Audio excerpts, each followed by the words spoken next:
To add a new staff member, you can visit your staff section, or you can simply click Add New Staff directly from your dashboard. Then you can enter their first and last name. The auto username will automatically take the first letter of the first name followed by the last name. This is the username they'll use to log in and out of the system if you choose to invite them. Do so by adding an email address and make sure the checkbox is selected. If you don't wish to invite them to use MoverBase, simply unclick the box. Then select a user group, meaning the type of role they have in your moving company.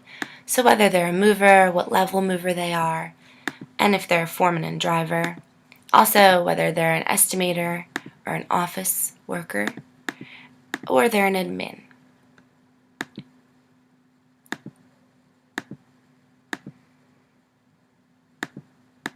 Then go ahead and click Save.